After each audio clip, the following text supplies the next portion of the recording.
athletic show. And we've got a powerhouse lineup today. And you know this is a family show. So what do we have? All my nephews today. Let's start at my left here. Introduce yourself. I'm Curtis Stevens. Chris Algieri. Richard Commey. Pablo Valdez. Aaron Veasly.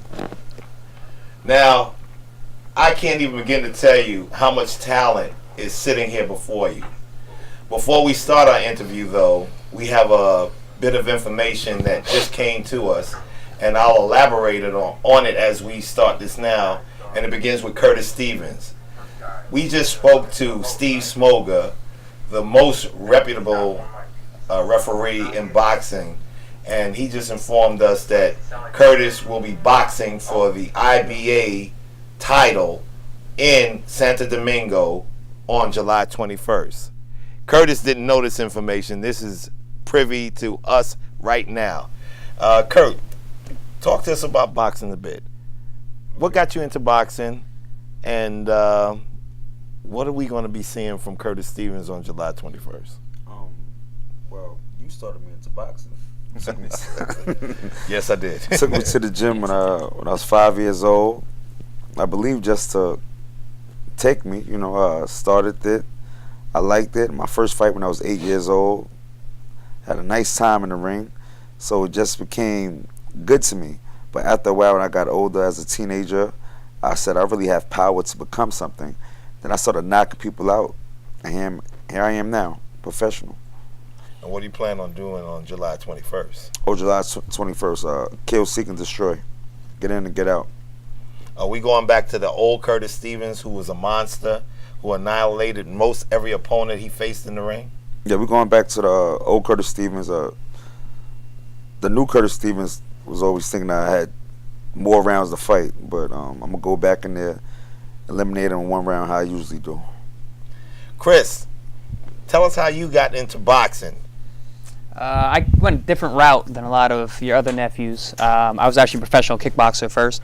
Was a two-time world champion kickboxer. Never had an amateur background in boxing. Went directly from the pros in kickboxing to the professional ranks in boxing. We always had a dream of being a world champion boxer, though. I accomplished that dream in June of 2014. Won the WBO super lightweight world title, and I'm looking forward to getting back down there and doing it again. Richie, tell us how you got into boxing. Well, I got in boxing. I also started as a kickboxer. I started boxing almost about 8 years ago. That is something you two have in common. Yeah, and looking at Chris is my inspiration because, I haven't had a lot of boxing background, amateur background now. I just 1 year amateur and then 10 pro in Ghana. So very, very fortunate on my part. I met my manager, and then he said, well, I like this guy. And ever since then, I started boxing. Ever since then, he's been management. This is where I am. And, I had a chance to fight for the World Title 2016 with Robert Easter Jr., which I lost play decision. So, I'm glad that last year I had a chance to meet you and start training with you because I know, learning new things and, just looking forward to be a world champion. That's it. I like that. Pablo, tell us a little bit about yourself and what got you into boxing. Well, I'm a first degree black belt, martial arts. Did it for 10 years. Then I met Gary, and Gary introduced me to you, and then started doing boxing with you, and then caught a little setback, and I'm back now, and doing my pro debut July 21st. And what can we expect on July 21st out of your pro debut? He's going down the first round. I'm taking him out of there. I like the sound of that. I'm training with the best. I got the best trainer. I got the best team. And I'm just getting better. I'm getting beat up every time, but I'm well, getting eventually the tide will turn, and you'll be doing the beating up. So don't you worry about that. It's what we call the growth factor.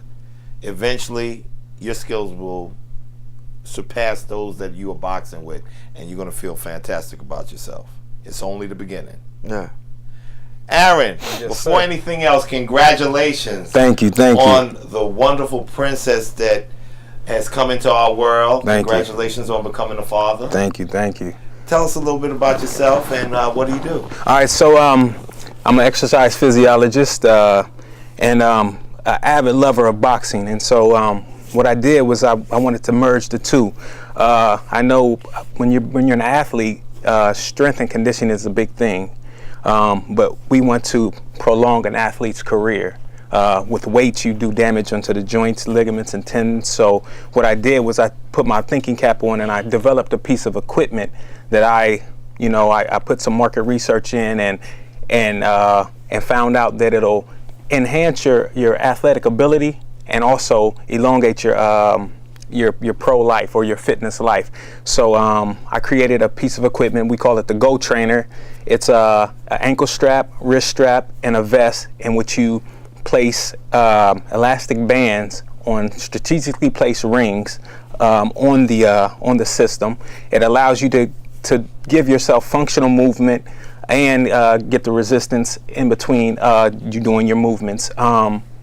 And when I created it and we were finally finished with our prototype, I was like, who's the best person to use this? Somebody from Brooklyn, because that's where we're from. That's where me and my camp is from. So I did my research, and I found you. I found your team, and you welcomed me in as family. So yeah, that's where we're at right now, And I can truly tell you, I've utilized this system, and what Aaron brought to me, I actually added more to by increasing the band resistance.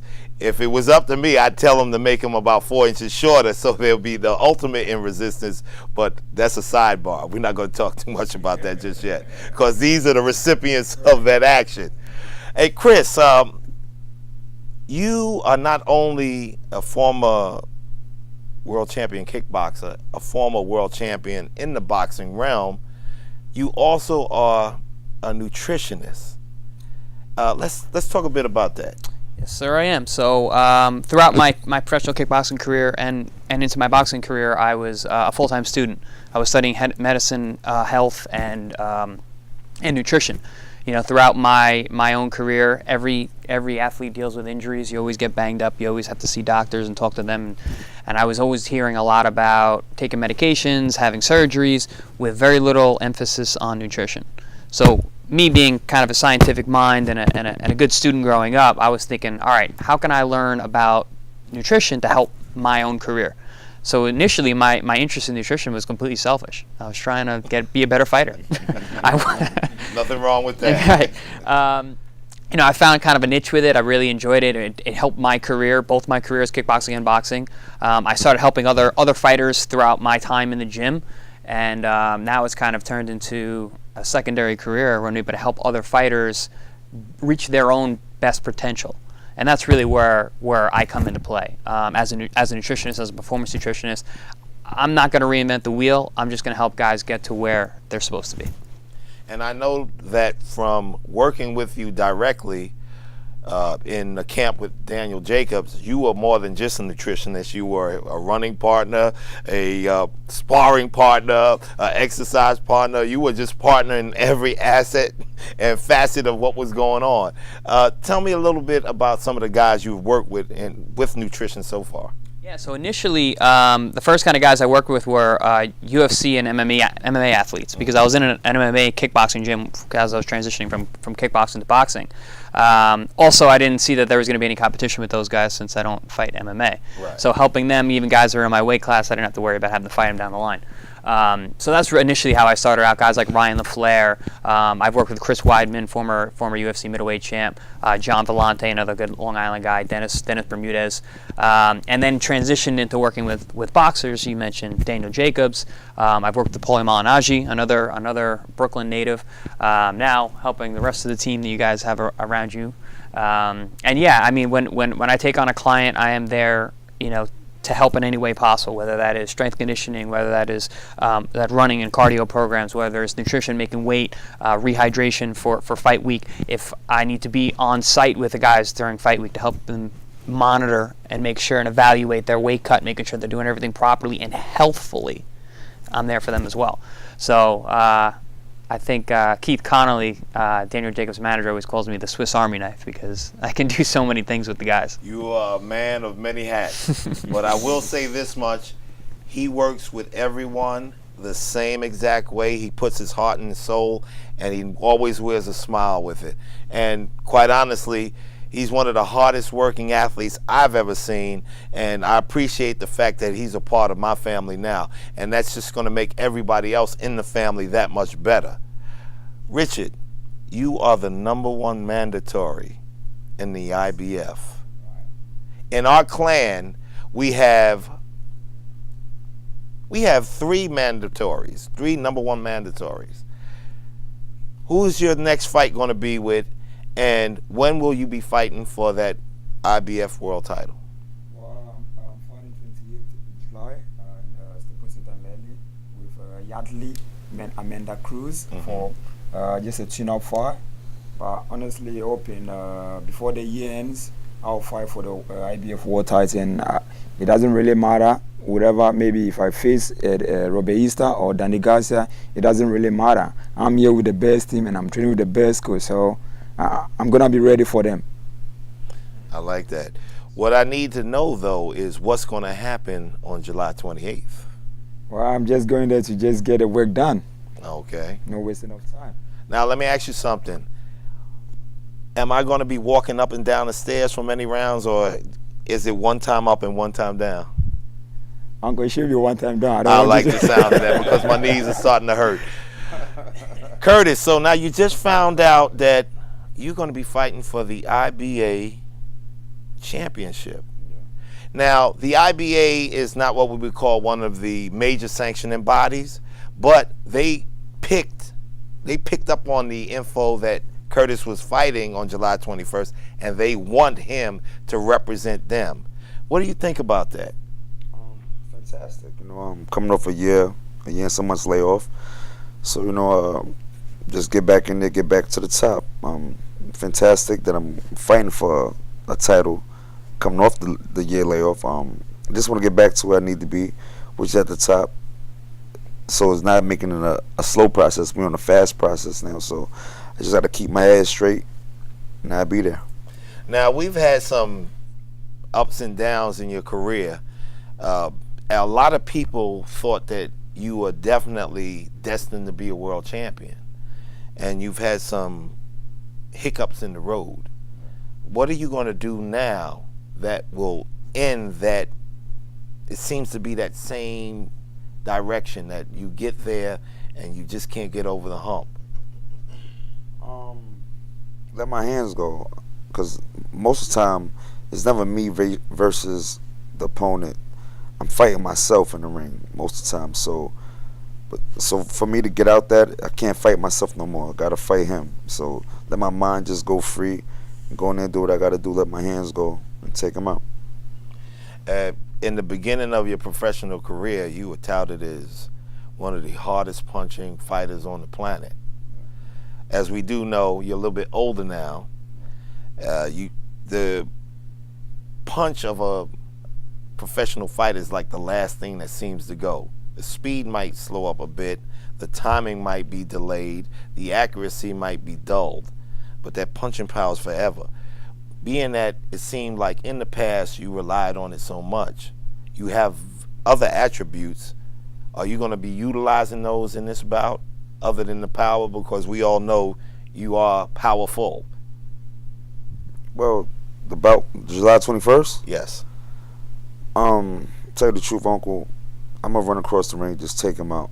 I don't got time to be wasting, and I ain't got time to be going to 10 or 12 rounds, whatever it's scheduled for. You know, like I said, I'm getting there, get in and get out. How I used to say, I don't get paid for overtime. Overtime is going to second round. That's right. So I'm going in and do what I got to do and make it a short night. That's what we need.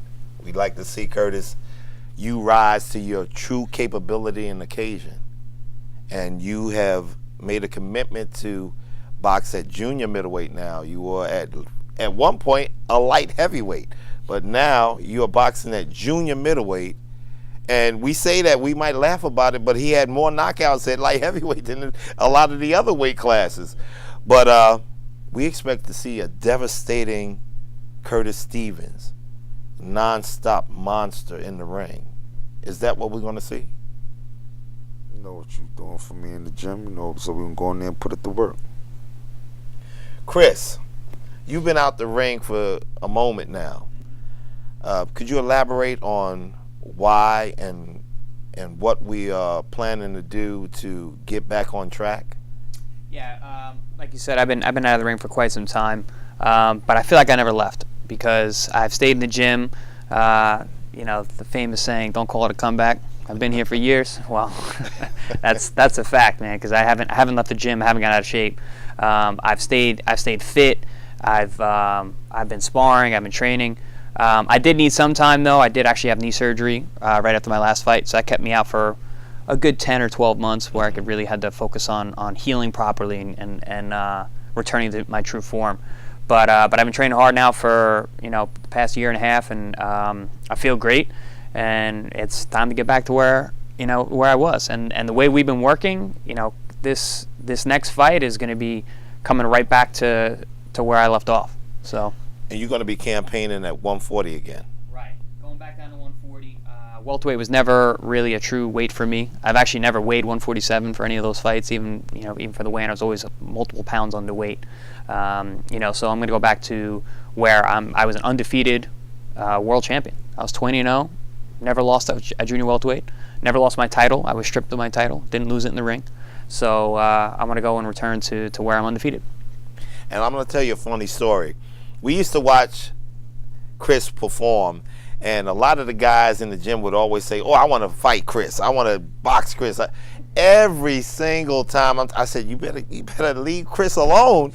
You better leave him alone." And it's so funny that the circle came back around, and we have Chris in our family, and he's boxing with the guys that used to say that, but they're not saying what they used to say anymore because they're realizing that this young man is definitely here and to be reckoned with.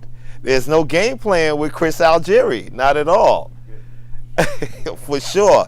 Now, Chris, what do you think about the 140-pound weight division? It's pretty hot. They've got some good guys there. Yeah, absolutely. I mean, it's been in a state of transition at the moment. You've got guys moving up, you got guys moving in, moving out. A guy like Mikey Garcia who jumps in and now has jumped out of the weight class. Terrence Crawford, the undisputed junior welterweight king, has moved up to welterweight now. He's campaigning there. Just won a title from Jeff Horn. So it's a bit of a weight class of transition at the moment. So I think that leaves a lot of opportunities, a lot of places to get back in there and do some quality work. The champions at 140, which one of them would you like to get first? Currently, who is there right now? Because a lot of those titles are opened up with Crawford moving up. We've got Ramirez, I think, is the WBC world champion. He's he's kind of a new face. I believe he's only got 20 fights right now. He's fighting tomorrow or this weekend or coming up soon. But, something we need to pay attention to. Absolutely. Sergey Lipinets, he lost his title to Mikey Garcia. So I think that's probably vacant now. I'm not sure who else is out there right now. But yeah, there's a lot of good fights out there, and man, I'm looking for titles. So. And there's a tournament that a lot of the junior welterweights will be participating in, the WBSS. That's going to encompass several world titles. We're not going to participate in it. We're going to be on the outside of it and waiting to see what happens at the end of it. But at that point in time, we'll be looking to pick our attack zone. Mm-hmm. If and when do you feel you'll be ready? I mean, I just need a couple fights kind of to work out the new system that we've been working on in the gym. Make sure we can capitalize and utilize that on fight night in the ring. And man, 2019 is going to be another breakout year. I like the sound of that. Mm-hmm. Richie, Good. If you don't get to fight for your title by the end of this year, what do you think is going to happen in regards to Mickey Garcia and Robert Easter, first and foremost, and then getting that shot at that title? Well, if I don't get it, I don't know what's going to happen, honestly, because I'm there, and whoever wins, if he doesn't vacate, then definitely I'm ready to fight whoever wins. So for me, it's kind of just waiting, and the outcome of these two come 28th July will determine who I'm fighting and when I'm fighting, or when I should be fighting for the world title itself. Do you expect to be a world champion before the end of 2018? I expect to be a world champion before the year ends. So, I have to. I mean, my team and my management have to do whatever it takes or whatever they have to do, so that to make it happen. So we'll be celebrating in Ghana around Christmas time. Most definitely. I like the That's sound what of I that. want. Coming to that. Pablo, your pro debut. Are you nervous? No, You ready to go? I'm ready to go. I'm excited. You have the fire inside you? I think so. I know so. I've been getting hit That by should've Curtis been- Stevens. I think I am. That should have been your first answer.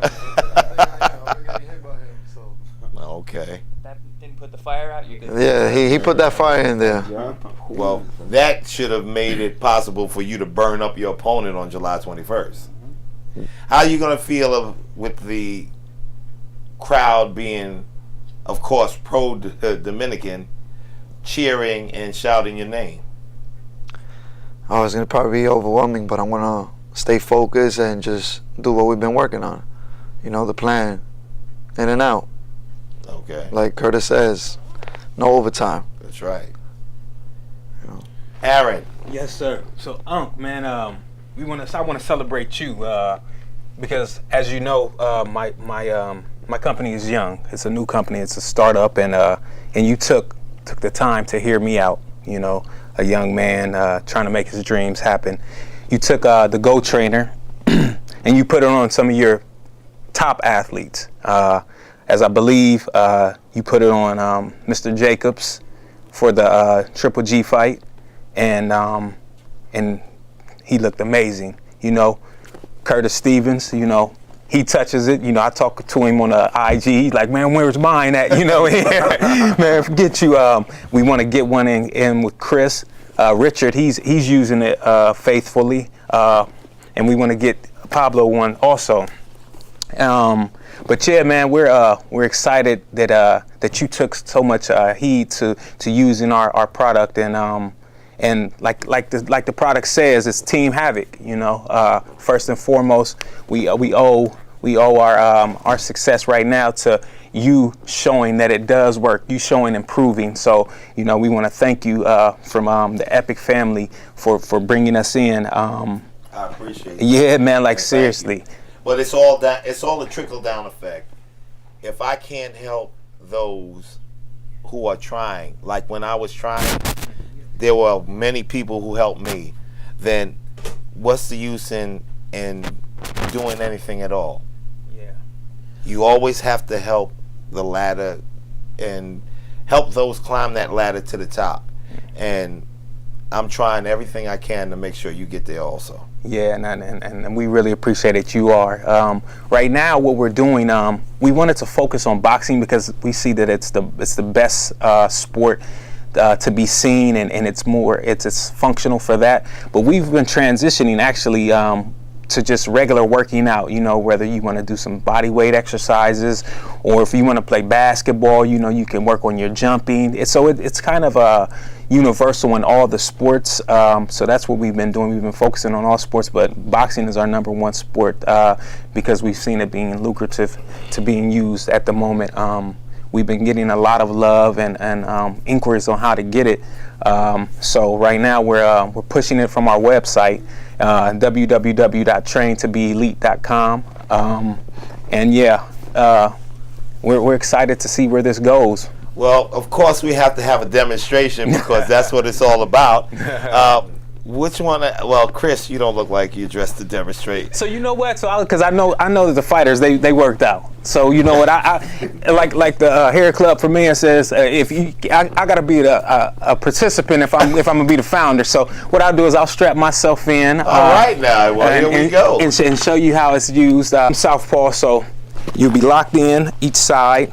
It's giving you constant resistance, concentrically, eccentrically. What you do, you want to throw your jab. It's giving you the ability to get resistance on the way out, and you have to control it on the way in. It's pulling you in, so it's a control. And then when you take this off, you'll feel that much lighter.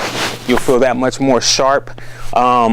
Uncle Dre, what he's been doing is he's been using it with his fighters. So as you see, it's another piece up here that you can put another band on. There's no limit to the bands that you wear on here. He places it here, and it makes it a little harder to push out.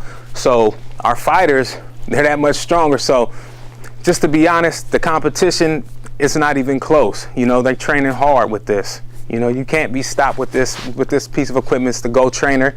And again, it's www.traintobeelite.com. Check it out. You'll see our videos. We'll see some of the guys in it, and you can see how it's really used. And I will tell you, I am a practitioner of this device. I love it.